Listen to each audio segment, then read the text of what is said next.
हाय, मेरा नाम रौनित कुमार श्रीवास्तव है और आज मैं बात करूंगा आर्टिकल 17 के बारे में। आर्टिकल 17 डील करता है एबॉलिशन ऑफ अनटचेबिलिटी। क्या आपको पता है भारत के अंदर अनटचेबिलिटी का क्या मतलब है? क्या आपको पता है अनटचेबिलिटी की शुरुआत कैसे हुई? इस वीडियो के अंदर मैंने इन्हीं दोनों क्वेश्चंस को डिटेल्ड वे में एक्सप्लेन किया है, तो आइए देखते हैं। सबसे पहले मैं बात करूंगा history of untouchability in India. India is based on the age-old caste system. History of India has seen incidents of discrimination against a particular group of people, mostly under the evidence from the traditional system of caste and untouchability. Bharat के इतिहास में लोगों के एक विशेष समूह के खिलाफ भेदभाव की घटनाओं को देखा गया है, जो कि ज़्यादातर जाति और अनटचेबिलिटी के ऊपर आधारित हैं। सबसे हालिया घटना गुजरात में गौर अक्षर समूहों द्वारा दलितों की हत्या की है। It is interesting and informative to know about the origin of such social stratification that has affected the discourse of Indian society and politics in some manner. अब मैं बात करूंगा ओरिजिन ऑफ कास्ट सिस्टम के बारे में। जिस caste system को हम आज देखते हैं उसका केवल एक पुस्तक में उच्चारण नहीं किया गया है, कई ग्रंथों द्वारा आकार दिया गया है उसे। जाति व्यवस्था का सबसे प्राचीन उल्लेख ऋग्वेद में मिलता है। माना जाता है कि इसे 1500 से 800 ईसा पूर्व के बीच विकसित किया गया था, जहां इसे वर्ण व्यवस्था कहा जाता है। इसने समाज को 4 वर्णों में वर्गीकृत किया। The most ancient mention of the caste system is found in the Rig Veda, believed to be developed between 1500 to 800 BC, where it was called the Varna system. It classified the society into 4 Varnas. पहला है Brahmins, जिसमें पुजारी, विद्वान और शिक्षक आते हैं। दूसरा है क्षत्रियास, जिसमें रूलर्स, वॉरियर्स और एडमिनिस्ट्रेटर्स आते हैं। तीसरा है वैश्यास, जिसमें पशुपालक, कृषक, कारीगर और व्यापारी आते हैं। लास्ट है शूद्रास, जिसमें लेबर्स और सर्विस प्रोवाइडर्स आते हैं। इन चारों की अपनी अपनी विशेषताएं हैं। Brahmins were considered to be pure, wise and gentle. Kshatriyas were linked with anger, pleasure and boldness. Vaishyas were deemed to be hardworking people living off the plow. And Shudras were associated with the violence and impurity worthy of the contempt. Brahmins को बहुत सम्मान और पालन किया गया, जबकि शूद्रास को तिरस्कृत और आदेश दिया गया। समय के साथ विशेष जातियों को शूद्रास से भी नीचे रखा गया और उन्हें अवर्नास कहा गया, मतलब कि not belonging to any caste. They were suppose to do menial jobs such as sweepers, gutter cleaners, scavengers, watchmen, farm laborers, rearers of unclean animals such as pigs and curers of hides. ऐसी जातियों के लोगों को आधुनिक समय में दलित कहा जाता है। Post independence, the relevance of caste system in Indian society has certainly reduced but not diminished. People from oppressed classes have been granted reservations in government educational institutes and jobs, which has helped to break the traditional barriers of occupation and has brought those people in the mainstream. अब मैं बात करूंगा article 17 के बारे में। Article 17 बात करता है abolition of untouchability. Untouchability is abolished and its practice in any form is forbidden. यहाँ पे untouchability does not mean literal meaning like touch me not.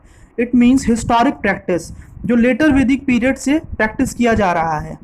Rigveda के अंदर एक हाइम है जिसका नाम है Purusha Sukta. This talked about the origin of chaturvarna system, जिसके अंदर ब्राह्मण, क्षत्रियास, वैश्यास, शूद्रास और दलित्स आते हैं।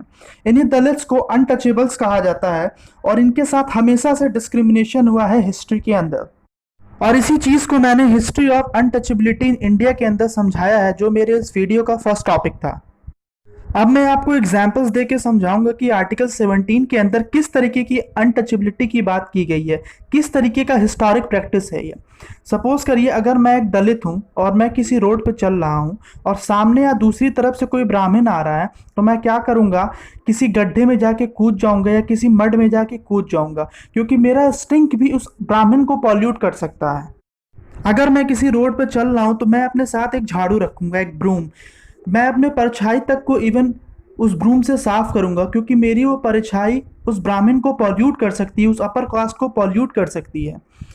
मैं अपने साथ जब रोड पे चलूंगा तो अपने साथ एक घड़ा लेके चलूंगा कि अगर मुझे कहीं थूकना पड़े, स्पिट करना पड़े, तो मैं उस घड़े में स्पिट करूंगा, क्योंकि मेरे स्पिट से वो ब्राह्मण जो है वो पॉल्यूट हो सकता है। किसी कुएं से मैं पानी नहीं निकाल सकता, क्योंकि वो सिर्फ अपर कास्ट के लिए रिजर्व्ड है। किसी टेम्पल में मैं डायरेक्ट किसी डाइटी की वर्शिप नहीं कर सकता, मैं सिर्फ वहाँ के स्टेयर्स और फ्लोर को वॉश कर सकता हूँ। ये है अनटचेबिलिटी। यहाँ पे सिंपल तरीके से प्योरिटी और पॉल्यूशन का कॉन्सेप्ट है। प्योरिटी इसलिए क्योंकि ब्राह्मण्स पूरे तरीके से प्योर हैं, जो अपर कास्ट के हैं पूरी तरीके से प्योर हैं, उनका रहना खान पान हर तरीके से प्योर है। और दूसरी तरफ हैं दलित्स, जिनका खान पान रहन सहन हर तरीके से पॉल्यूटेड है, जो अपर कास्ट के लोगों को पॉल्यूट कर सकता है। तो इसीलिए इन दलित्स को अनटचेबल कहा गया है। दूसरी इंपॉर्टेंट बात आर्टिकल 17 के बारे में। Article 17 is an absolute fundamental right, मतलब कि यहाँ पे किसी तरीके का कोई भी एक्सेप्शंस नहीं है, ये पूरी तरीके से एब्सोल्यूट है। आर्टिकल 17 को इम्प्लीमेंट करने के लिए दो एक्ट की ज़रूरत पड़ी। पहला है protection of civil rights act 1955 और दूसरा है schedule caste and schedule tribes prevention of atrocities act 1986, जिसे 2015 में अमेंड किया गया था। अब मैं आपको कुछ एग्जाम्पल्स बताऊंगा कि कैसे अनटचेबिलिटी को प्रैक्टिस किया जाता है हमारे समाज के अंदर। पहला, कास्ट के बेसिस पे हम किसी को एडमिशन देने से रिफ्यूज़ करते हैं किसी भी इंस्टीट्यूशन में, जैसे कि हॉस्पिटल हो, डिस्पेंसरी हो या एजुकेशनल इंस्टीट्यूशन हो, उसके कास्ट को देखते हुए कि ये लोअर कास्ट का है, ये दलित कम्युनिटी का है। दूसरा, preventing any person from worshipping और offering prayers in any place of public worship. Overall, untouchability can be in various degree. Now I will explain some of the degrees of untouchability. पहला है insulting. यहाँ पे मैं untouchability को practice कर रहा हूँ। कैसे? मैं डिनाई कर रहा हूँ एक दलित की एंट्री को किसी भी पब्लिक प्रॉपर्टी पे, उसे इंसल्ट करके उसे डिनाई कर रहा हूँ। तो यहाँ पे मैं अनटचेबिलिटी को प्रैक्टिस कर रहा हूँ। दूसरा है प्रीचिंग। यहाँ पे मैं प्रैक्टिस नहीं कर रहा हूँ बल्कि प्रीच कर रहा हूँ। फॉर एग्जाम्पल, अगर लोअर कास्ट का कोई लड़का मैरी करना चाहता है अपर कास्ट की लड़की से, तो इसके अगेंस्ट हूँ मैं।